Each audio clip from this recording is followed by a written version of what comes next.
Hello, boys and girls. It is Miss Olvera. Whoop, whoop, whoop, whoop, whoop, whoop. I am back. We are on week 6. It's already week 6. Isn't that crazy? I hope you all are enjoying your time at home and you are doing creative things and helping your parents clean the house. And keeping your room clean. Because I know I tell my daughter to have her room clean and my son to have his room clean too. So let's get started. So this week's story is Mr. Tony is full of baloney. Okay, so this has 11 chapters.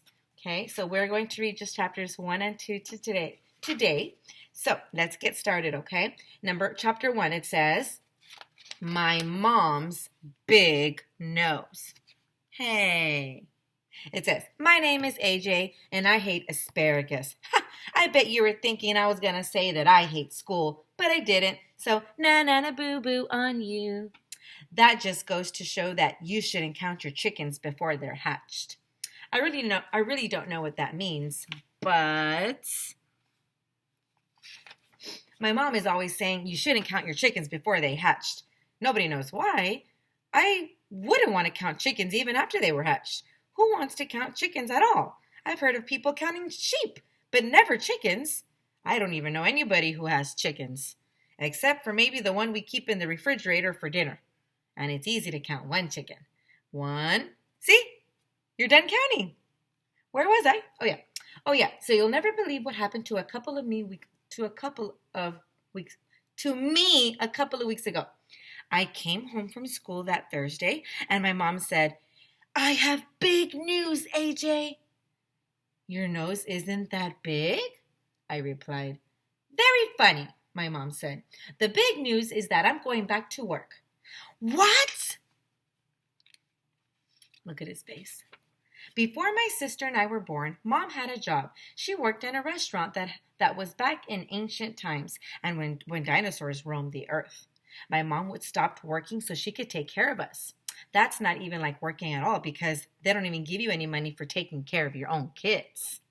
Besides, I figure I'm so much fun to be around that taking care of me isn't even like work. I decided you kids are old enough now so that I can get a job again," Mom told me, "and we could use some extra money around here." "Well, what kind of job?" I asked her. "Are you going to be a jet fighter pilot or a brain surgeon?" Having your mom as a brain surgeon would be cool, because on Take Your Child to Work Day, you could watch her open up people's insides and their heads. That would be awesome. "No," she explained. "I'm starting a little catering company called the Six Moms. I'm teaming up with Andrea's, Michael's, Ryan's, Emily's, and Neil's mothers." "Catering?" I asked. "What's catering?" "We're going to make sandwiches and things like that for parties," Mom said. I slapped my head. "Sandwiches? People can make their own sandwiches, and all you have to do is take a piece of bread and put stuff on it, and then you put another piece of bread on top of the stuff. Amazing. You just made a sandwich." "We're going to make fancy sandwiches," my mom told me. That made no sense because all sandwiches go to the same place after you eat them.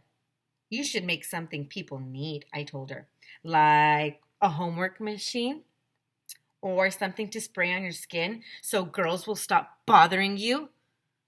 "AJ, the important thing is that my new job is going to affect you too," Mom told me. "Me? What do I have to do anything with your job?" "Well, I just signed you up for the after-school program," Mom said. "What?" Oh no, AJ's not happy about that. Okay, that's the end of chapter 1. We are in chapter 2. It says, "Deal or no deal?" "The after school program? No!"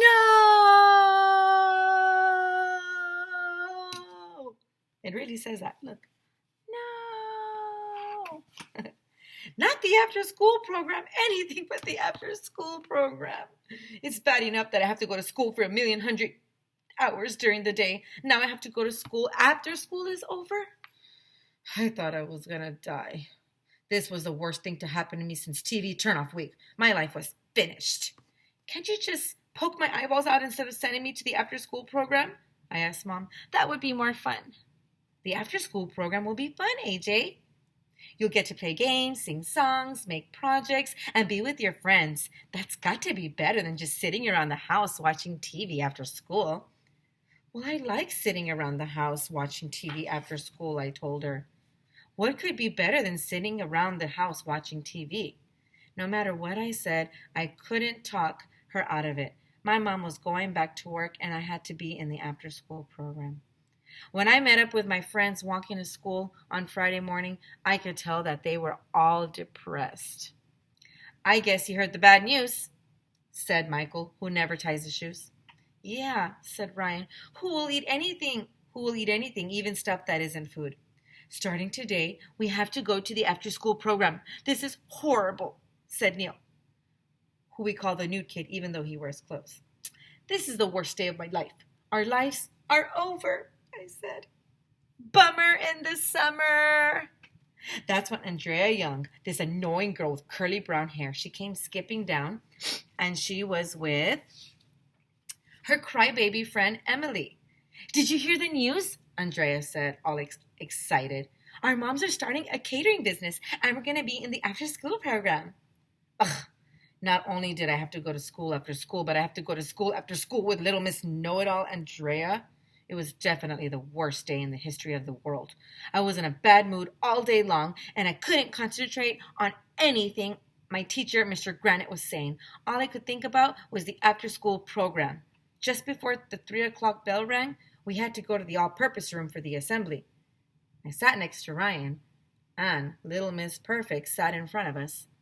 Our principal, Mr. Klutz, he got up on the stage. He has no hair at all. I mean, none. They should use his head in lighthouses to send signals to ships at sea. I have 2 announcements to make, he told us. First, please welcome our new health teacher, Miss Leakey. We all clapped for some lady who got up on stage. She looked really healthy, so I guess it's good that she's a health teacher. Second, Mr. Klutz continued, elementary school is going to have a food drive. Food drive? I whispered to Ryan. What's up with that? Food can't drive. That would be weird, to have like a chicken driving your car. Huh? No, dumbhead, Ryan whispered. Oh, wait, dumbhead. A food drive isn't when a chicken drives your car. It's when you drive a chicken around in your car. Why would anybody want to drive a chicken around in their car? I asked Ryan. Andrea turned around. She rolled her eyes and said, shh.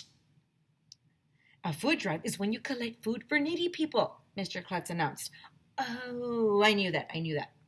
Hunger is a big problem in our country, he said. So we're going to collect as much food as we can and bring it to a food bank. Food bank, I whispered to Ryan. Who puts food in a bank? Wouldn't it smell really bad after a while? How would you fit the food in a bank anyway? You can't push it through the little slot. Food should be put in a refrigerator. Mr. Plus probably keeps his money in the refrigerator, I whispered. Ryan laughed. Andrea turned around again so she could roll her eyes and shush us. What is her problem?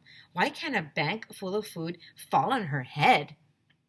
A food bank is a place that gives food to hungry people, Mr. Klutz told us. I knew that, I whispered to Ryan. And to help you kids get excited about our food drive, I'll make a deal with you. If you collect 3,000 pounds of food, I'll jump out of an airplane in an ape suit and land on the roof of the school. Wow, we all said, which is Mom upside down. Mr. Klutz had been taking parachuting lessons ever since he went to principal camp. He was jumping out of planes. He loves jumping out of planes. 3,000 pounds? Michael called out. That's a lot of food, Mr. Klutz. How about we collect 2,000 pounds? 3,000 pounds of food, Mr. Klutz repeated. That's my final offer. Take it or leave it. We'll take it, we all shouted. It would be hilarious to see Mr. Klutz jump out of a plane in an ape suit. Not many principals, are willing to do that stuff, Mr. Klutz is nuts. All right, boys and girls, that's the end of chapter 2. So don't forget tomorrow, Tuesday, I will be reading chapters 3 and 4. I hope you enjoyed today's Read Out Loud. I'm excited to know what this book's going to be about. So as we can see, AJ is not happy about having school after school, as he calls it, right?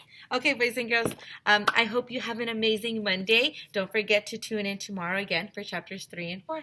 Have an amazing Monday. Bye, boys and girls.